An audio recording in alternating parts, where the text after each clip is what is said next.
देखो ये रहेगा आपका सारा का सारा सिलेबस स्टेट्स का, जिसके अंदर सेंट्रल टेंडेंसी में आपके आएंगे यहाँ पर mean, median mode, dispersion and skewness and regression. अच्छा देखो, इससे तो आपका एक क्वेश्चन बनता ही बनता है यहाँ से। डिस्पर्जन और स्क्यूनेस और रिग्रेशन में से मिलाकर ये 3 टॉपिक में से आपका हो सकता है 1 या 2 क्वेश्चन भी यहाँ से कई बार दें। इसके चांसेस कम होते हैं। यहाँ से सिर्फ आपके फॉर्मूले आपको इसके अंदर पता होने चाहिए, वो फॉर्मूले ही आपने यहाँ पर बस मैच करने हैं ये दोनों के अंदर। और ये रिसर्च आप, हाँ जी, सॉल्व करने के लिए भी आता है। नहीं, स्टैट्स में कुछ भी आपको सॉल्व करने के लिए नहीं आएगा। Everything will be formula based, you just need to match the formulas, that's it. यहाँ पर स्टैट्स जिसका पेपर 2 ही प्रॉपर स्टैट्स है, उनके लिए आपको सिर्फ फॉर्मूलाज के अंदर आपको सॉल्व करने के लिए मिलेगा। यहाँ पर आपको सॉल्व करने के लिए एक क्वेश्चन भी नहीं मिटाना, कुछ नहीं है। ये रिसर्च आपका पेपर 1 का पार्ट है यहाँ पर, और ये इसी में ही इसके अंदर भी यहाँ पर आपका रिसर्च का पार्ट आएगा, तो पेपर 1 में भी है। तो दोनों चीजें आपके, ये वाला और ये टेस्ट, इनके question can be asked in paper 1 और पेपर 2, इन बोथ, दोनों में से यहाँ पर आते हैं। हम ये सोशल साइंसेस की रिसर्च पूछते हैं कि दूसरी भी रिसर्चेस में होती है? नहीं, रिसर्च तो इसमें से बस बेसिक आपको रिसर्च के मतलब के बारे में यहाँ पर पूछेंगे, तो कैसे होती है, प्रोसेस क्या होती है, और कौन कौन से टेस्ट होते हैं, बस इससे ज़्यादा यहाँ पर नहीं होता आपके रिसर्च में। प्लस आईसीटी का वो मैच कर पूछ लेंगे, उनको मिक्स करके, कम्युनिकेशन को मिक्स करके पूछ लेंगे आपसे। इसी तरीके के रिसर्च के क्वेश्चन बनते हैं, ज़्यादा आपके क्वेश्चन यहाँ से नहीं बनते। हाइपोथेसिस वाला जो होता है आपका, वहाँ से क्वेश्चन बन गया आपके लिए। और इसमें यहाँ पर है ना, ये हाइपोथेसिस टेस्टिंग, सारे के सारे जितने भी टेस्ट है आपके, और ये चीज़ सैम्पल, इससे इतना इजी क्वेश्चन बनता है आपका। You just need to know which probability methods, कि कौन सा मेथड आपका प्रोबेबिलिटी है, कौन सा मेथड आपका नॉन प्रोबेबिलिटी मेथड्स के अंदर आता है। बस यहाँ से ऑलमोस्ट क्वेश्चन तो आपका यही बनता है, जितना भी अभी चल रहा है आपके ट्रेंड के अंदर, उनसे अंदर उनके एक एक मेथड्स के लेकर आपके पूछ लिया तो पूछ लिया, वरना तो सिर्फ कौन से मेथड्स किस वाले मेथड के अंदर है, सिर्फ यही चीज़ें आजकल चल रही है यहाँ पर। बाकी हम करेंगे तो सारा इम्पोर्टेंट, तो सिलेबस आपका ये रहेगा। तो आज हम बेसिकली सिर्फ स्टैट्स का मतलब, क्या फ़ायदे हैं, क्या यूजेस हैं उसके, क्या लिमिटेशंस, आज बेसिक करेंगे आपके। देखो, अच्छा बेसिकली जो स्टैटिस्टिक्स होता है वो आपका होता क्या है, collection of data in a very large quantity जो आप करते हो, वही आपका स्टैटिस्टिक्स होता है। अगर हम इसके इवैल्यूएशन की बात करें तो आपका लैटिन वर्ड था स्टेटस, जो, और एक इटालियन वर्ड स्टैटिस्टा, और एक आपका जर्मन वर्ड स्टैटिस्टिक, और फ्रेंच वर्ड में statistic, each of it means a political state. यहाँ से क्वेश्चन आपके बनेंगे नहीं, ये सिर्फ आपको एक चीज़ समझाने के लिए कि उसका इवैल्यूएशन बेसिकली हुआ कैसे है। स्टैटिस्टिक्स का आपका has been use to convey different meanings in a singular और प्लूरल सेंस। दोनों तरीकों में इसके आप मीनिंग्स को डिने कर सकते हो। जैसे कि प्लूरल के अंदर क्या होता है, स्टैटिस्टिक्स का मतलब होगा numerical set of data. When used in singular sense, यहाँ पर होगा आपका science of statistical method embodying the theory and techniques used for collecting, analyzing, drawing inferences from the numerical data। यानी कि जो भी डेटा आप यहाँ पर कलेक्ट करते हो, उसके बेस पर आप चीज़ों को किसी आपके इन्फ्रेंसिंग, यानी कि क्या कंक्लूजन आप यहाँ पर उस चीज़ से ड्राइव कर रहे हो, यही होती है आपकी स्टैटिस्टिक्स। अब आर ए फिशर यहाँ पर क्या बोलता है, आपका real giant in the development of the theory of statistics. इस बंदे का आप नाम याद रखोगे बस यहाँ पर, आर ए फिशर, क्योंकि ये आपके जो टेस्ट है उनके अंदर भी इसके नाम है। इसने आपका टी टेस्ट दिया है, इसने आपका एफ टेस्ट दिया है यहाँ पर, तो ये इम्पोर्टेंट है आपका इसके name. It is only the varied and outstanding contribution of R. A. Fisher that put the subject of statistics on a very firm footing and earned for its status in a full-fledged science। यानी कि जो सबसे बड़ा role रहा है आपके statistics को develop करने में, वो है आपके आर ए फिशर का। यहाँ पर ये डेफिनेशन आप पढ़ लेना इसमें इसकी। अब देखो टाइप ऑफ स्टैटिस्टिक्स में अंदर क्या रहेगा, they are basically 2 type of statistics, theoretical statistics and applied statistics. Further the applied statistics divided into 2 parts, descriptive and inferential. देखो अप्लाइड स्टैटिस्टिक्स क्या होती है आपकी, ये इंक्लूड करती है जिसके अंदर आपकी प्लानिंग करते हो, जो आप डेटा को कैसे प्लान करते हो, कैसे मैनेज कर रहे हो आप, analyse, interpreting, drawing conclusion from data and identify problem solutions and opportunities using the analyse. देखो बेसिकली जितनी भी चीजें आपने यहाँ पर ली हैं उनको आप क्या करोगे, अप्लाई करोगे यहाँ पर। यही आपकी अप्लाइड रिसर्च होती है और यही आपकी अप्लाइड स्टैटिस्टिक्स होती है, जिसके अंदर आपने जितनी भी चीज़ों को इकट्ठा किया है उसने आपको अप्लाई करना है उन चीज़ों को। और अप्लाइड रिसर्च के अंदर जो आप बेसिक रिसर्च को पहले बना लेते हो, उस रिसर्च को, बनी हुई रिसर्च को जो आप अप्लाई करते हो, that is your applied research and applied statistics. Theoretical research आपकी है the theory of statistics provide a basis for the whole range of technique in both study design and data analysis that is used with in application of statistics. देखो जिस तरीके से हम पहले theoretical चीज़ें पढ़ते हैं फिर उनको अप्लाई करते हैं, इसी तरीके से आपकी थ्योरेटिकल स्टैटिस्टिक्स होती है जिसको आप बेस मानकर चलते हो। यहाँ पर ये थ्योरी आपकी कवर करेगी approaches to statistical decision problem and statistical inference की आपकी प्रॉब्लम्स क्या हैं बेसिकली, और उसके बेसिस पर आपने इन्फ्रेंसेस क्या निकालने हैं यहाँ पर, और क्या एक्शंस और deductions that satisfy the basic principle stated for the different approaches.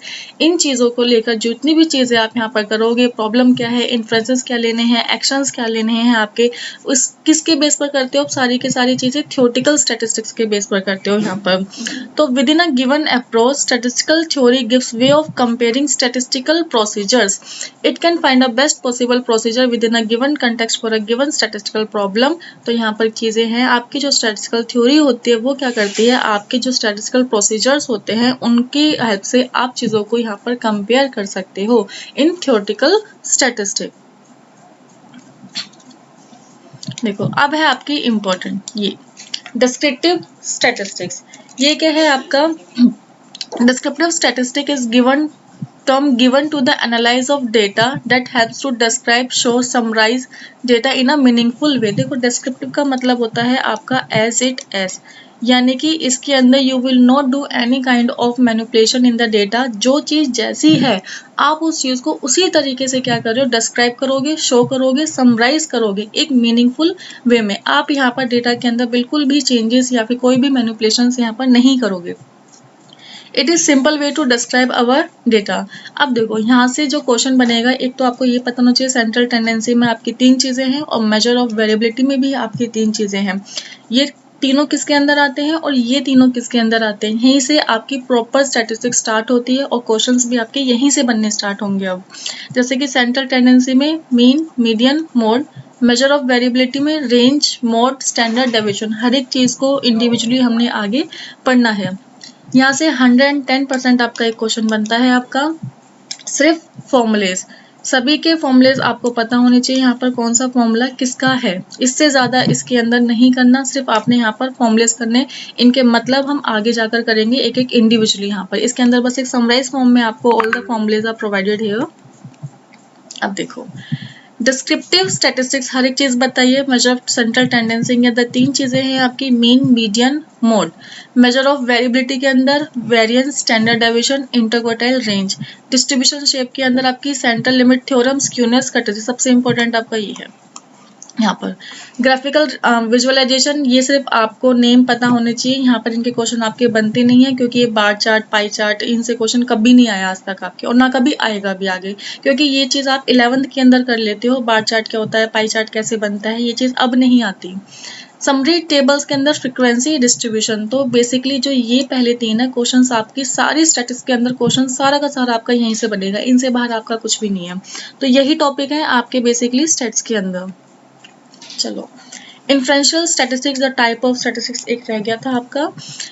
Inferential statistics predictions are made by taking any group of data in which you are interested। यानी कि inferential का मतलब होता है आप कुछ इन्फर कर रहे हो चीज़ों को लेकर और इसके अंदर क्या करोगे, आप प्रेडिक्शंस लगाओगे।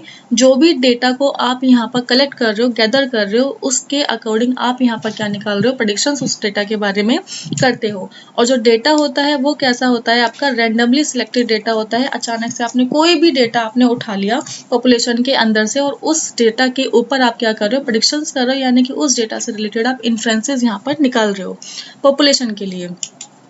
Any group of data which includes all the data you are interested is known as देखो पॉपुलेशन तो ऑब्वियसली बात है, ये सारा का सारा क्या है, पॉपुलेशन है। इसमें से जो आपने एक सैंपल उठा लिया, यानी कि जो डेटा उठा लिया है आपने, ये रैंडमली एक डेटा उठा लिया और इस पर जो इन्फ्रेंस आप कर रहे हो, तो ये क्या है, आपके inferential statistics. It basically allow you to make predictions by taking a small sample instead of working on whole populations. Obviously बात है, अगर आप सारी population ले लोगे तो आप बीच में comparison कैसे करोगे, चीज़ों के अंदर आप inferences कैसे करोगे। आपने ये डेटा लिया, फिर उसके बाद आप ये डेटा लोगे, इस डेटा के अंदर बीच बीच में आप inferences निकालोगे, ठीक है, जो यहाँ पर जैसे आप segmentation में कर देते हो कि आपने divide कर दिया यहाँ पर एक market को या फिर पूरी population को different categories के अंदर, फिर आप चीज़ों के अंदर inferences करोगे या predictions करोगे और compare करोगे उनको। Inferential statistics enable one to make description of data and draw inferences and conclusion from the respective data. वही एक चीज़ रिपीट है आपकी, आप डेटा रैंडम डेटा आपने कलेक्ट किया, उसके ऊपर क्या किया आपने, डिस्क्रिप्शंस बनाए, फिर वहाँ से इन्फ्रेंसेस को ड्रॉ किया और उससे related after that you will give the conclusion जो डेटा आपने कलेक्ट किया है यहाँ पर। Inferential statistics use sample data because it is more cost effective and less tedious। देखो सैम्पल डेटा लेते हैं क्योंकि पूरी पॉपुलेशन को स्टडी करना एक थोड़ा सा डिफिकल्ट टास्क होता है, जो आपका टाइम कंज्यूमिंग भी रहेगा, आपकी कॉस्ट भी ज़्यादा लगेगी आपकी, और यहाँ पर उनके बारे में पूरी स्टडी करके कन्फ्रेंसेस निकालना है, कंक्लूजन निकालना है, इन्फ्रेंस निकालना थोड़ा टफ होगा। तो यहाँ पर क्या किया जाता है, एक रैंडम सैम्पल डेटा को हम लेते हैं, उसी के बेस पर हम अज्यूम करके चलते हैं कि पूरी पॉपुलेशन आपकी इसी बेस पर यहाँ पर काम करेगी। तो इसके अंदर जो भी चीज़ आप निकालोगे इन्फ्रेंसेस, आप उसको पूरी पॉपुलेशन के लिए यहाँ पर मान के चलोगे। देखो इन्फ्रेंशियल स्टैटिस्टिक्स के अंदर आपके estimating parameters, regression analysis, confidence interval और हाइपोथेसिस टेस्टिंग, ये चीज़ें आपकी यहाँ पर क्या बताते हैं कि इन्फ्रेंशियल स्टैटिस्टिक्स के अंदर क्या क्या चीज़ें आप यहाँ पर करते हो। यानी कि चलो इसका डिफरेंस देखो, यहाँ से बिल्कुल क्लियर होगा ये। Descriptive and inferential statistics, descriptive statistics मैंने बताया था as it as which is concern with describing the population under study. आप यहाँ पर क्या कर रहे हो, अपनी पॉपुलेशन को एक तरीके से सिर्फ डिस्क्राइब कर रहे हो, जो चीज़ जैसी है उसको आपने डिस्क्राइब कर दिया। लेकिन इन्फ्रेंशियल के अंदर क्या करोगे आप, that focus on drawing conclusion about the population on the basis of sample analysis and observations. आपने यहाँ पर जो डेटा कलेक्ट किया उसको सिर्फ डिस्क्राइब कर दिया, जैसा था वैसा कर दिया डिस्क्राइब। लेकिन इन्फ्रेंशियल के अंदर आप वहाँ पर कंक्लूजन्स निकालो, किसके बेस पर, जो आपने रैंडम डेटा यहाँ पर कलेक्ट किया है, किस डेटा के अंदर क्या चीज़ें हैं, कैसे चीज़ें चेंज हो रही हैं, किस तरीके से पहले थी, किस तरीके से आज है, आप उनको क्या कर रहे हो, एनालाइज कर कर, ऑब्जर्व कर कर उनको कंक्लूड कर रहे हो आप। Functions explain the data which is already non, जो डेटा आपके पास है आप उसी चीज़ को एक्सप्लेन कर रहे हो एक समराइज वे में। लेकिन इन्फ्रेंशियल के अंदर reach the conclusion to learn about the population extend beyond the data available, क्योंकि यहाँ पर आपने पूरी population में से एक छोटा सा डेटा लिया, उसको आपने इन्फ्रेंस किया, कंक्लूजन निकाला, इसी के बेस पर आप क्या करो, यहाँ पर extend beyond the data available, ये वाला जो डेटा है ये आपके पास अवेलेबल है ही नहीं, बट आपने इसी के बेस पर इसको यहाँ पर एज्यूम करके चला है। What it does, organize, analyze and present, आपने चीज़ों को सिर्फ ऑर्गेनाइज किया, उनको देखा, फिर उनको प्रेजेंट कर दिया एक मीनिंगफुल यानी कि एक तरीके से। यहाँ पर आप क्या करोगे, कंपेयर करोगे, टेस्ट करोगे और लास्ट में आप चीज़ों को प्रेडिक्ट भी करोगे। अब ये वाले डेटा के लिए सिर्फ आपकी प्रेडिक्शंस हो रही है यहाँ पर। Form of final results, chart, graph, tables और इसके अंदर आपकी प्रोबेबिलिटी, क्योंकि आप एग्जैक्ट चीज़ों को कभी भी प्रेडिक्ट यहाँ पर नहीं कर सकते हो। Usage to describe a situation and to explain the chances of occurrence of an event, की आपकी इस सिचुएशन के अंदर या फिर थोड़े टाइम बाद कौन सी इवेंट है, कैसी सिचुएशन आपकी हो सकती है। So this is your descriptive and inferential. अब किसी को यहाँ पर कोई डाउट है? No ma'am. ओके वैदिक, ठीक है। नाउ फीचर्स ऑफ स्टैटिस्टिक्स, ये अभी सारे फीचर्स यहाँ पर आपको दिए हैं, एक एक करके इनको देख लेंगे। फर्स्ट है आपका न्यूमेरिकली एक्सप्रेस्ड स्टैटिस्टिक्स। जो डेटा होता है आपको पता है दो टाइप के डेटा होते हैं आपके, क्वालिटेटिव एंड क्वांटिटेटिव। स्टैटिस्टिक्स कभी भी क्वालिटेटिव डेटा की स्टडी आपका नहीं करता, क्योंकि हम सिर्फ न्यूमेरिकल डेटा, या किसके अंदर होगा आपका क्वांटिटेटिव डेटा, न्यूमेरिकल डेटा, सिर्फ इसी की स्टडी आप स्टैटिस्टिक्स के अंदर करते हो। यानी कि क्वालिटी में अगर आप देख रहे हो यहाँ पर कि कौन कितना सुंदर है, कोई कितना अच्छा है, ये चीज़ें क्वालिटी बता रही हैं, तो क्वालिटी की स्टडी आप कभी भी स्टैटिस्टिक्स के अंदर या इस चीज़ का डेटा आप स्टैट्स के अंदर कलेक्ट ही नहीं करते हो यहाँ पर। तो यही इसका एक तरीके से लिमिटेशन बन जाएगा। और देखो क्वांटिटेटिव डेटा इसके अंदर स्टैट्स करोगे, आप रिसर्च करोगे, कलेक्ट करोगे, जो भी चीज़ें करोगे आप सिर्फ क्वांटिटेटिव डेटा के ऊपर करोगे, तो न्यूमेरिकली एक्सप्रेस, यानी कि the only data that can be expressed in numerical terms we can collect that data. बाकी किसी भी डेटा को आप यहाँ पर कलेक्ट नहीं करते हो, ओनली लिखा हुआ ना, सिर्फ ओनली न्यूमेरिकल डेटा। नीचे लिखा हुआ देखो, qualitative characteristics which can not be measured quantitatively such as intelligence, beauty, honesty can not be term as statistics. उनको आप स्टैटिस्टिक्स यहाँ पर बोल ही नहीं सकते जब तक उनको आप न्यूमेरिकली एक्सप्रेस नहीं कर दो आप। कंपेरेबल, जो डेटा आपने कलेक्ट किया है वो कंपेरेबल होना चाहिए, यानी कि जो भी डेटा आप जहाँ से भी जिस भी तरीके से कलेक्ट करो दैट शुड बी कंपेरेबल। तो यहाँ पर कंपेयर किस रिस्पेक्ट में करोगे आप, तो सम यूनिट, जनरली टाइम और प्लेस, किसी भी रीजन से किसी भी बेस के ऊपर आप कंपेयर करो, बट शुड बी कंपेरेबल, वो कंपेरेबल होना जरूर चाहिए आपका। Collected in a systematic manner, systematic manner कैसे, आपका पूरा सिक्वेंस होता है, प्रोसेस होता है स्टैटिस्टिक्स के अंदर डेटा को कलेक्ट करने का यहाँ पर। तो जो भी डेटा आप कलेक्ट करते हो वो एक तरीके से कलेक्ट किया जाता है, ऐसे ही नहीं कि आपने कुछ भी तरीके से कुछ भी डेटा आपने उठा लाया हो यहाँ पर, ये चीज़ आपकी नहीं होगी। एन्यूमरेटेड और estimated according to reasonable standard of accuracy. देखो जो न्यूमेरिकल डेटा है आपका pertaining to any field of inquiry can be obtained by completely enumerating the underlying populations। यानी कि आप इस चीज़ के अंदर जो भी डेटा आप कलेक्ट कर रहे हो, किसी भी फील्ड, जो भी इंक्वायरी की आपकी फील्ड है, वो कैसा होना चाहिए आपका कंप्लीटली एन्यूमरेटिंग, जो भी पॉपुलेशन है आपकी उसके अकॉर्डिंग। इसके अंदर क्या रहेगा, data will be exact and accurate. यहाँ पर जो डेटा आप कलेक्ट कर रहे हो वो बिल्कुल सटीक होना चाहिए और बिल्कुल सही होना चाहिए। उसके अंदर आपके जितने भी पर्सनल बायस, यानी कोई पक्षपात आपका नहीं होना चाहिए, एरर्स किसी भी तरीके के नहीं होने चाहिए आपके। However, if complete enumeration of the underlying population is not possible, even if it possible, it may be a practicable due to certain reasons। देखो आप कोई भी चीज़ उठा लो, हर किसी के अंदर 100% एक्यूरेसी आपकी कभी भी नहीं हो सकती। तो उस केस में क्या रहेगा आपका, even if possible it may not be practicable due to certain reasons such as population being very large, high cost of enumeration per unit, our resources being limited in terms of time and money। अगर आपने यहाँ पर बिल्कुल चीज़ें सटीक लेनी है तो आपने एक एक आपके जितने भी रिसोर्सेज है सभी को यूज़ कर कर एक एक पॉपुलेशन की स्टडी आपने बहुत डीपली में करनी होगी, जिससे क्या होगा, पैसा ज़्यादा लगेगा, टाइम ज़्यादा लगेगा। तो आप यहाँ पर क्या करते हो, आधे से ज़्यादा या फिर कुछ आपने रेशो में यहाँ पर जो स्टडी करते हो वो बिल्कुल सटीक तरीके से करते हो, और बाकी चीज़ को आप क्या ले लो यहाँ पर आप एस्टिमेट करोगे उस चीज़ को। जैसे आपने पॉपुलेशन के अंदर क्या था, कुछ हिस्सा आपने बिल्कुल स्टडी करके लिया है और बाकी की चीज़ों को आपने एस्टिमेट कर लिया यहाँ पर। Then the data are estimated by using the powerful technique of sampling and estimation theory। जो मैंने बताया आपको, उसके बाद जो डेटा है उसको हम क्या कर लेंगे, एस्टिमेट कर लेंगे, किस चीज़ से लेकर, पावरफुल टेक्निक्स को यूज़ कर कर और आपकी एस्टिमेशन थ्योरी को यूज़ कर कर। ऐसे ही अज्यूम भी आप ऐसे ही नहीं कर लोगे, जो एक्सपर्ट्स होते हैं आपके उनकी हेल्प से लोगे, थ्योरीज को आप यूज़ करोगे, टेक्निक्स को यूज़ करोगे, तब आप एस्टिमेटेड करोगे चीज़ों को। एग्रीगेट ऑफ फैक्ट, ये तो सिंपल है आपका, जो आपका स्टैटिस्टिक्स होता है, मैंने पहली लाइन ही बताई थी कि स्टैटिस्टिक्स क्या होता है, आपका aggregate of large number of data.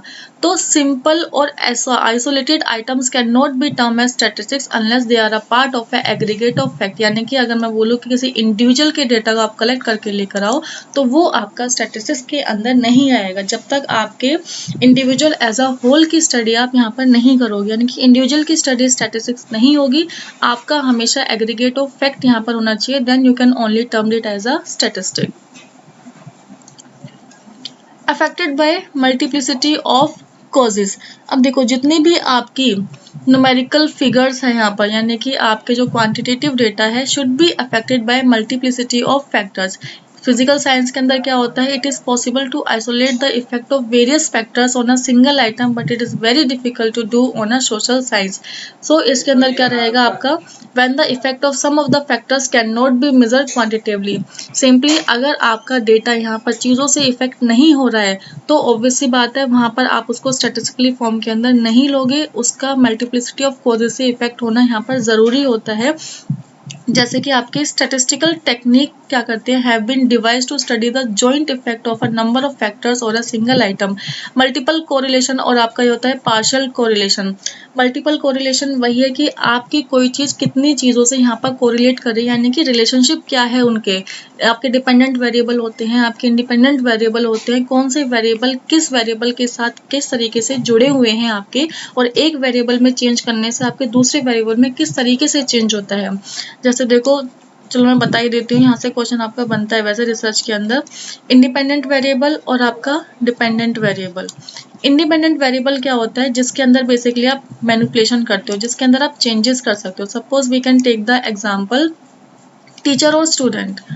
Teacher और स्टूडेंट में क्या रहेगा, जो टीचर है वो आपका इंडिपेंडेंट वेरिएबल है एंड जो स्टूडेंट है वो आपका डिपेंडेंट वेरिएबल है, यानी कि student is totally depend on the teacher. अगर यहाँ पर टीचर कुछ चीज़ पढ़ा रही है और बाय चांस वो स्टूडेंट को समझ में नहीं आ रहा है, तो यहाँ पर क्या होगा, टीचर अपनी मेथोडोलॉजीज के अंदर चेंजेस करेगी, वो अपने पढ़ाने का तरीका चेंज करेगी, वो अपनी टीचिंग एड्स को चेंज करेगी। तो स्टूडेंट तो अभी भी यहाँ पर पैसिव फैक्टर है, उसका तो कोई रोल ही नहीं है, सिर्फ उसको बैठना है और चीज़ों को सुनाई देना है या फिर सुनना है। टीचर यहाँ पर क्या कर रही है, मैनिपुलेशन कर रही है, यानी कि चेंजेस टीचर यहाँ पर कर रही है। तो इसी तरीके से क्या होता है, आपके जो वेरिएबल है इंडिपेंडेंट डिपेंडेंट, ये दोनों आपस में इंटर रिलेटेड होते हैं। यही चीज़ होती है आपके कोरिलेशन की, आपस में किस तरीके से कोरिलेट कर रहे हैं आपके वेरिएबल्स। तो इसी तरीके से जो आपके स्टैटिस्टिक्स के अंदर आप जितने भी फिगर्स लेते हो वो आपकी should be effected by multiplicity of factors. Constant nature में वो नहीं होनी चाहिए आपके। Collected for a predetermined purpose. आप अचानक से कोई भी डेटा उठा लिया, ठीक है, लेकिन किस चीज़ के लिए उठाया है, that thing should be clear, कि किस चीज़ के लिए आप ये काम करने वाले हो। अगर आपको डेटा चाहिए तो किस चीज़ के लिए आपको डेटा चाहिए, तो the objective should be clear. आपका जो भी ऑब्जेक्टिव है वो आपको पहले से ही पता होना चाहिए यहाँ पर, कि आपने जो डेटा कलेक्ट कर रहे हो वो किस चीज़ के लिए कलेक्ट करना है, कब तक कलेक्ट करना है। यहाँ पर utmost importance to define in clear and concrete terms the objective or the purpose or the of the inquiry, and the data should be collected keeping in view of the objective। वही चीज़ है कि जो data आप collect कर रहे हो वो objective के अकॉर्डिंग कलेक्ट करोगे, कि आपको पता होना चाहिए कि आप डेटा को किस ऑब्जेक्टिव के लिए यहाँ पर कलेक्ट कर रहे हो। Now the importance of scope and statistics. यहाँ पर देखो, स्टैटिस्टिक्स इन प्लानिंग। अब देखो, स्टैटिस्टिक्स इज ये इंडिस्पेंसिबल है आपका इन प्लानिंग, बहुत इंपॉर्टेंट फैक्टर है आपका प्लानिंग के अंदर। May be it in business, economics, government level, चाहे आप कोई किसी भी लेवल पर जब आप प्लानिंग करते हो, प्लानिंग करने के लिए you should have the data and data means statistics. तो आपको प्लानिंग करने के लिए यहाँ पर स्टैटिस्टिक्स की नीड होती ही होती है। तो स्टैटिस्टिक्स आपका प्लानिंग के अंदर यहाँ पर काम आता है, क्योंकि प्लानिंग करोगे डेटा चाहिए, डेटा ऑब्वियसली बात है, data means statistics. Statistics in state. अब देखो, स्टेट का मतलब है यहाँ पर, in the old days statistics was the science of statecraft and its objective was to collect data relating to manpower, crimes, income, wealth, formulating suitable military and physical policies. पहले हम सिर्फ इन चीज़ों के लिए आपके statistical data को यहाँ पर यूज़ किया जाते थे, लेकिन अब क्या होता है, अब इसका जो स्कोप है वो और ज़्यादा वाइड हो गया है। अब यहाँ पर आप क्या करते हो, today statistical data relating to price, production, consumption, income, यानी कि हर एक स्टेट, हर एक फील्ड के अंदर now you are using the statistical data. Statistics in economics. अब देखो, इकोनॉमिक्स तो टोटली बेस ही आपका पूरा स्टैटिस्टिक्स के अंदर होता है। आपकी जितनी भी थ्योरीज हैं, जितनी भी आपकी पॉलिसीज हैं, हर एक चीज़ आपकी स्टैटिस्टिक्स के अकॉर्डिंग ही बनती है, क्योंकि आपकी इकोनॉमिक्स के अंदर आपने यही देखना होता है कि हमारी ग्रोथ कितनी हो रही है, जीडीपी कितना बड़ा है, लास्ट टाइम आपका सेंसस कितना आता है। तो इसके अंदर क्या करो, in every field you are needing the data. हर एक चीज़ के अंदर आपको डेटा की नीड हो रही है, तो यहाँ पर इकोनॉमिक्स तो टोटली ही आपके स्टैटिस्टिक्स के ऊपर बेस होता है। Stats in business and management. Business and management कैसे होगा, accordingly it is impossible for a single person to look after the activities and management has become a specialised job. तो यहाँ पर ऑब्वियसली बात है, एक सिंगल पर्सन तो यहाँ पर हर एक काम को नहीं कर सकता है। तो क्या होगा इसमें, मैनेजर और अब मैनेजमेंट की जो टीम होती है is imperative for the efficient handling of the various operations like sale. आप डिफरेंट डिफरेंट क्या कर देते हो, डिपार्टमेंट यहाँ पर बना दोगे। अब इन डिफरेंट डिपार्टमेंट का काम क्या रहेगा, आपकी चीज़ों को कि अपने अपने डिपार्टमेंट में जो चीज़ भी आपकी स्पेशलाइज है उसको वो काम आपके दे दिया यहाँ पर। It is here the statistical data and the powerful statistical tool of probability, expectation, sampling technique, test of significance, estimation theory, forecasting technique play an indispensable role। तो मैनेजमेंट और बिजनेस के अंदर आपने कैसे यूज करना है स्टैटिस्टिक्स को, उसके अंदर इंपॉर्टेंस कैसे है आपको पता है। यहाँ पर बिजनेस इन्वायरमेंट, अब आपका बिजनेस किस तरीके से यहाँ पर काम कर रहा है या फिर किन किन फैक्टर से वो इन्फेक्ट हो रहा है आपका, चाहे other it can be your internal और other it can be your external. अब इनकी नॉलेज आपको होना जरूरी है, यानी कि you should have the information of both the things either internal और एक्सटर्नल, और इन्फॉर्मेशन को कलेक्ट करना इज योर स्टैटिस्टिक्स। तो आप इसी के बेस पर, इंफॉर्मेशन के बेस पर बिजनेस के अंदर क्या बनाओगे, कोड ऑफ कंडक्ट किस हिसाब से रहेगा, आप मैनेज कैसे करोगे चीज़ों को। तो इस तरीके से स्टैटिस्टिक्स आपके बिजनेस और मैनेजमेंट में यहाँ पर काम करता है। अकाउंटिंग एंड ऑडिटिंग, देखो स्टार्टिंग के फेज में क्या हुआ था, यहाँ पर स्टैटिस्टिक्स अकाउंटिंग एंड ऑडिटिंग के अंदर यूज नहीं होता था, यानी कि इतना बड़ा उसके अंदर मेजर रोल नहीं था आपका। लेकिन जैसे जैसे अब स्टैटिस्टिकल क्या होता जा रहा है, एडवांस स्टैटिस्टिकल टेक्निक्स आपकी आती जा रही है, तो यहाँ पर क्या हुआ है, अकाउंटेंसी और ऑडिटिंग के अंदर भी जो इसका रोल है अब बढ़ गया है आपका। यानी कि accountancy and auditing are well supported by the inclusion of the compulsory paper on statistics both on chartered account and cost and work account। देखो अब जितनी भी चीज़ें हो रही हैं अब जाकर यहाँ पर क्या हुआ है, अकाउंटिंग एंड ऑडिटिंग के अंदर स्टैटिस्टिक्स का यूज़ हुआ है। इनिशियल फेज में स्टैटिस्टिक्स आपके इनके दोनों के अंदर नहीं आया था, बट आज के फेज में है इसके अंदर, क्योंकि आप कितनी इन्वेस्टमेंट कर रहे हो, कितना प्रॉफिट्स आपको जनरेशन हो रहा है, आपके जितने भी माइक्रो वेरिएबल है या फिर मैक्रो वेरिएबल बोलोगे, बड़े लेवल पर जितनी भी चीज़ें हो रही हैं वो सारी आपको कैसे पता चल रही है, स्टैटिस्टिक्स की हेल्प से। तो आप रिकॉर्ड कर रहे हो, अकाउंटेंसी के अंदर भी क्या करते हो, आप रिकॉर्ड करते हो अपने डेटा को, ऑडिटिंग के अंदर आप इसकी एक्यूरेसी चेक करते हो, डेटा को आप इन्वेस्टिगेट करते हो एक तरीके से। तो यहाँ पर रिलेटेड हर एक चीज़ आपकी डेटा से है। साइकोलॉजी एंड एजुकेशन के अंदर क्या रोल है आपकी स्टैटिस्टिक्स का, यहाँ पर has been used widely in education and psychology too. Example, in the scaling of mental test and other psychological data for measuring the reliability and validity of test scores for determining the intelligence quotients। अब देखो इन चीज़ों के अंदर भी आपका statistics आता है। अब यहाँ पर दो टर्म आई हैं आपकी, रिलायबिलिटी एंड वैलिडिटी। यहाँ से क्वेश्चन बहुत बार आपका पूछा गया है कि what do you mean by reliability and validity. देखो रिलायबिलिटी का मतलब होता है आपका बेसिकली कंसिस्टेंसी, एंड वैलिडिटी का मतलब होता है कि कोई चीज़ के अंदर आपकी यहाँ पर एक्यूरेसी कितनी है। अगर मैं इसका सबसे बेस्ट एग्जांपल होता है थर्मामीटर है जो आपका, उस पर आप क्या करते हो, अपना बॉडी टेम्परेचर चेक करते हो, and every time the body temperature is your 107 is coming out. ठीक है, तो कंसिस्टेंसी तो है यहाँ पर, यानी कि मैं बोलूँगी कि जो ये टेम्परेचर, बॉडी टेम्परेचर जो आ रहा है आपका, वो क्या है, रिलायबल है।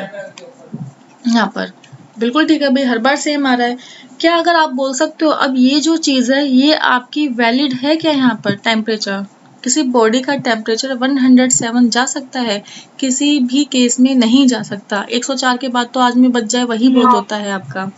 तो यही चीज़ हो गई कि रिलायबिलिटी होना मतलब कंसिस्टेंसी, कोई चीज़ जो आपकी रिपीटेशन में हो रही है वो आपकी रिलायबल है, बट इट डजंट मीन कि अगर किसी डेटा के अंदर रिलायबिलिटी है तो वो डेटा आपका वैलिड हो। ये स्टैट्स के अंदर एक इम्पॉर्टेंट टर्म है। तो अगर ये चीज़ आए, रिलायबिलिटी एंश्योर वैलिडिटी, गलत है। रिलायबिलिटी से आप वैलिडिटी को एंश्योर नहीं कर सकते, बट हाँ अगर कोई चीज़ आपकी वैलिडिटी है तो वो चीज़ रिलायबल होने के चांसेस आपके हो सकते हैं। यहाँ पर कि अगर 103 की जगह आप 102 करते तो ये आपकी क्या थी, रिलायबल भी है, वैलिड भी है यहाँ पर। तो आपके स्टैटिस्टिक्स के अंदर आपके डेटा का रिलायबल वैलिड होना ज़रूरी है। ये दोनों टर्म आपकी होनी चाहिए, क्योंकि जो डेटा आप यहाँ पर क्या कर रहे हो, कलेक्ट करोगे आप, वो आपका वैलिड तो होना ही चाहिए, लेकिन हर बार जब आप कलेक्ट कर रहे हो तो वो सेम भी होना चाहिए। ऐसा नहीं होना चाहिए कि अभी जो डेटा कलेक्ट किया पर्टिकुलर चीज़ के ऊपर अभी कुछ और था और वो अभी कुछ चीज़ हो गया। जो चीज़ वेरिएबल फैक्टर्स है, आपके वेरिएबल फैक्टर्स तो देखो चेंज होंगे ही होंगे। अगर आप सेंसस की बात करोगे तो आप जितनी बार उसको कंक्लूड करने जाओगे वो हर टाइम आपको चेंज मिलेगा। लेकिन जो डेटा है जिसकी स्टडी आप रिसेंटली बिहेवियर के अंदर चेंज करोगे, रिसेंटली टर्म्स में चेंज करोगे, आपका data should be reliable and validity. But इसमें मोस्ट केस में ये होता है कि वैलिड होना उसका ज़्यादा ज़रूरी होता है। डजेंट मैटर कि उसके बाद वो रिलायबल है या नहीं है, वैलिड है तो वो आपका चल जाएगा। तो यहाँ से क्वेश्चन पेपर 1 में भी कई, और यही दो टर्म आती हैं आपकी, तो इसको ध्यान रखना। ये थर्मामीटर वाला सबसे बेस्ट एग्जाम्पल है, इसे कभी नहीं भूलोगे। अगर एक और एग्जाम्पल चाहिए, देखो जो आपके तीर निशानेबाज होते हैं, आर्चीज आइकेस्ट बोलते हैं, आपका ये सर्कल है मेन, आपको ये है आपका, अगर यहाँ पर आपका निशाना लगता है तो ये होगा आपका वैलिड। बट आपका जो निशाना है वो लग रहा है हर बार यहाँ पर लग रहा है। अब देखो हर बार यहाँ पर लग रहा है तो ये आपका रिलायबल तो हुआ, रिलायबल तो है क्योंकि कंसिस्टेंसी है, but it is not valid, तो वैलिडिटी नहीं है यहाँ पर आपकी। तो यही डिफरेंस होता है आपका रिलायबिलिटी में और आपका वैलिडिटी में, इस चीज़ को। चलो, statistics in industry. Statistics in industry कैसे होता है आपका, जो आपका प्रोडक्शन प्रोसेस है, control the quality of the manufacture product so it conforms to specification. देखो इंडस्ट्री के अंदर क्या होगा, आप कितनी भी यहाँ पर जो चीज़ें बना रहे हो, जो प्रोडक्शन कर रहे हो, उसके अंदर यू नीड द क्वालिटी कैसी है और कितनी क्वांटिटी आपने करनी है। अब इसके बारे में जो चीज़ मिलेगी वो मिलेगी आपको मार्केट से। यहाँ पर पता चले कि आपको ये तो नहीं पता कि मार्केट में डिमांड कितनी है, डिमांड है मार्केट के अंदर 1000 यूनिट की, प्रोडक्शन कर रहे हो आप यहाँ पर 10,000 यूनिट की, तो वो चीज़ क्या होगी, 9,000 तो आपका टोटल वेस्ट है यहाँ पर। तो before doing the production you should have the knowledge of the market and the information of the market. तो इसका मतलब क्या होगा, मार्केट का डेटा आपको यहाँ पर चाहिए। तो इंडस्ट्री के अंदर जितनी भी चीज़ें होंगी, जो भी प्रोडक्शन होंगी आपकी, जो टेक्निक्स आप यूज़ करोगे वो सारी कैसे करोगे, स्टैटिस्टिक्स के यूज़ करोगे, यहाँ पर डेटा को कलेक्ट करोगे, उसको एनालाइज करोगे, उसके बेस पर आप प्रोडक्शन करोगे। सेकेंड चीज़ इसमें क्या होगी, process control achieve through the powerful technique of control charts and inspections planning. यहाँ पर आपका एक और चीज़ रहेगी कि आपका बेसिकली मार्केट के अंदर ट्रेंड किस हिसाब से चल रहा है। तो ट्रेंड के लिए आप यहाँ पर क्या करोगे, इन्फ्रेंशियल स्टैटिस्टिक्स, आप उसके अंदर क्या करोगे, पिछले वाले डेटा को यूज़ कर कर आगे की प्रेडिक्शन यहाँ पर करोगे कि भाई ये ट्रेंड आपका चलता हुआ आ रहा है, तो मोस्ट हैपनली यहाँ पर आपके चांसेस हैं कि आगे भी आपका यही ट्रेंड चलेगा, तो आप उस डेटा के बेस पर इंडस्ट्री के अंदर प्रोडक्शन यहाँ पर करोगे। तो इस तरीके से इंडस्ट्री के अंदर आपके स्टैटिस्टिक्स की इम्पोर्टेंस होती है। Statistics in physical science. देखो फिजिकल साइंस में क्या है आपका, large number of measurements are taken on the same items, this is bound to be variation in this measurement. आप देखोगे जिसके क्या है यहाँ पर आपका, एक ही आइटम पर आप क्या कर रहे हो, यहाँ पर चीज़ों को अलग अलग तरीके से यहाँ पर यूज़ करते हो। जैसे कि साइंस के अंदर देखो ना, ये जो बंदा बैठा है यहाँ पर चश्मा लगाकर खड़ी है अच्छे से, क्या कर रही है ये, यहाँ पर एक अपने जो ये टेस्ट होते हैं आपके, पीएच टेस्ट होते हैं आपके, आप माइक्रो वेरिएबल्स उसके अंदर देखते हो, तो वहाँ पर एक ही चीज़ को आप बार बार टेस्ट करते हो, कभी किसी के साथ कभी किसी के साथ। तो आप क्या कर रहे हो, यहाँ पर जितनी बार वो टेस्ट यहाँ पर बंदी कर रही है, उसका जो रिजल्ट आ रहा है आपका, उसको एक बार उसने रिकॉर्ड किया। अब रिकॉर्ड करने के बाद उसने यहाँ पर चेंज किया, फिर जो रिजल्ट आया उसको रिकॉर्ड किया, फिर दूसरी बार तीसरी बार, देखो ना 1 2 3 4 5 बोतल इसने रख रखी है, तो इस तरीके से वो क्या कर रही है, यहाँ पर रिकॉर्ड कर रही है। अब जो ये रिकॉर्ड जो हो रहा है यहाँ पर, ये क्या है आपका, डेटा ही तो है यहाँ पर। तो रिकॉर्डिंग ऑफ डेटा क्या होता है आपका, स्टैटिस्टिक्स होता है आपका। तो यही चीज़ होती है आपकी फिजिकल साइंस के अंदर भी, आप स्टैटिस्टिक्स की आपकी इंपॉर्टेंस है। अब देखो, in order to have an idea about the degree of accuracy achieve the statistical technique. अब जो यहाँ पर है कि एक्यूरेसी की कितनी एक्यूरेसी यहाँ पर अचीव हो, तो उसके लिए आपकी जो टेक्निक्स है, जैसे कि internal estimation, confidence interval, confidence limits, ये आपके सिलेबस में इस टाइम पर नहीं आते हैं कि क्या होता है इंटरनल एस्टिमेशन, कॉन्फिडेंस लिमिट क्या होती है आपकी। तो are used to assign certain limits within which the true value of phenomenon may be expected to lie. Simply बस इसके अंदर कुछ नहीं है, फिजिकल साइंस के अंदर जो आप एक्सपेरिमेंट्स करते हो, उनका जो डेटा आप रिकॉर्ड करते हो, that is called your statistics, और ये डेटा आपको यूज करता है आपकी आगे की स्टडी के लिए यहाँ पर। स्टैटिस्टिक्स इन सोशल साइंस, यहाँ पर सोशल साइंस में क्या रहेगा आपका, every social phenomenon is affected to a market extent by a multiplicity of factors which bring out the variation in observations. देखो वही चीज़ है आपकी सोशल साइंस, जो आपकी सोसाइटी होती है, जो आपके यहाँ पर आपका रिलेटेड इन्वायरमेंट होता है, उसके अंदर आपकी जो मार्केट आती है, मार्केट के अंदर जो मार्केट है वो आपकी मल्टीप्लिसिटी ऑफ फैक्टर से यहाँ पर क्या होती है, इफेक्ट होती है। तो यानी कि every time when you collect the data you will get the variations in your data। तो statistical tool of regression and correlation analysis, अब इस चीज के लिए आपके स्टैटिस्टिकल जो टूल है आपके, रिग्रेशन एंड कोरिलेशन पूरा टॉपिक है आगे जाके आपका, यहाँ पर अब यूज करोगे आप इन दो टेक्निक्स को। used and isolate the effect of each of these on the given observations। जब आप आगे यहाँ पर पढ़ोगे तब आपको पता चलेगा कि इनका यूज यहाँ पर किस तरीके से किया जाता है। तो आगे ये चीज जब आप समझोगे तो आपको ये पॉइंट अच्छे से क्लियर हो जाएगा कि आपका स्टैटिस्टिक्स के अंदर सोशल साइंस जहाँ पर आपका डेटा वेरी करेगा, वहाँ पर आप रिग्रेशन और कोरिलेशन को यूज कर किस तरीके से अपने डेटा की एक्यूरेसी को आप चेक कर सकते हो। बट एक चीज और ध्यान रखना, कभी भी इससे आपका 100% रिजल्ट नहीं मिलेगा। You can only just predict, और आप बोल सकते हो इन्फर यहाँ पर करोगे आप अपने रिजल्ट्स को इसके अंदर, क्योंकि वेरिएबल डेटा आपका जब भी आएगा, वेरिएबल डेटा के अंदर कभी भी आपकी 100% एक्यूरेसी आपकी कभी भी नहीं हो सकती, क्योंकि वेरिएबिलिटी का मतलब ही होता है चेंजेस, और जो डेटा आपका चेंज हो रहा है वहां पर आप 100% श्योर कभी भी नहीं हो सकते हो।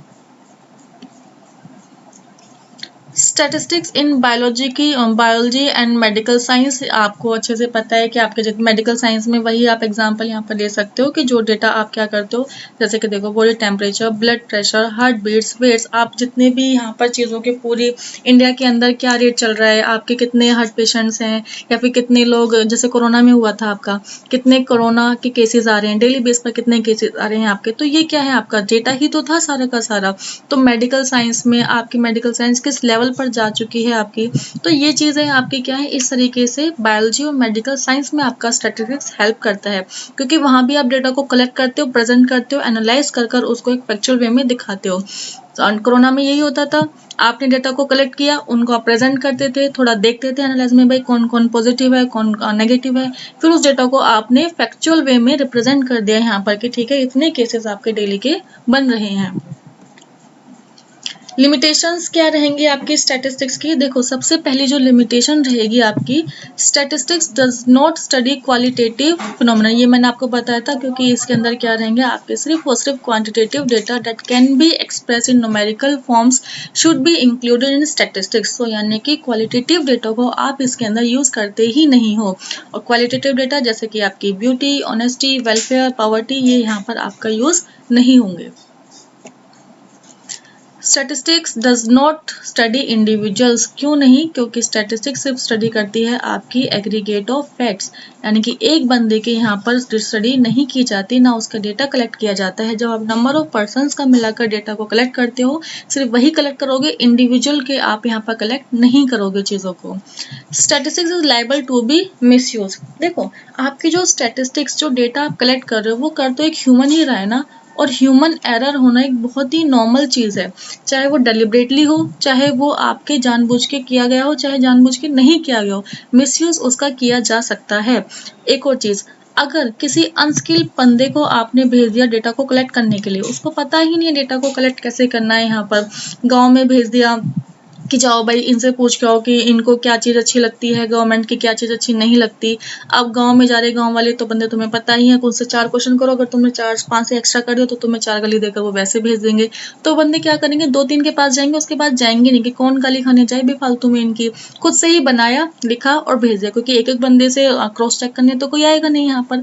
तो इस तरीके से किसी यहाँ पर इनएक्सपीरियंस बंदा है, कोई अनस्किल बंदा है, या फिर कोई डिसऑनेस्ट बंदा है आपका, तो वो क्या करेगा यहाँ पर आपके डेटा को मैनिपुलेट, यानी कि विंडो ड्रेसिंग उसके अंदर आपकी कर सकता है। तो डेटा आपका स्टैटिस्टिक्स के अंदर मिसयूज होने के चांसेस बढ़ते हैं आपके। Statistics laws are not exact, देखो मैंने बताया था कि इसके अंदर जो आपने पढ़ा है इन्फ्रेंशियल स्टैटिस्टिक्स, उसके अंदर क्या करते हो आप, प्रेडिक्ट करते हो डेटा को। प्रेडिक्ट यानी कि आप एक तरीके से आप चीज़ों को यहाँ पर प्रोबेबिलिटी नेचर यहाँ पर बोला हुआ है कि आप 100% यहाँ पर एग्जैक्ट चीज़ कोई भी नहीं बता पाते, या फिर एग्जैक्ट रिजल्ट आप यहाँ पर सामने नहीं रख सकते हो। तो प्रोबेबिलिस्टिक इन नेचर होता है, एग्जैक्ट रूल्स इसके नहीं है कुछ भी, यानी कि statistics laws are truly only on the average.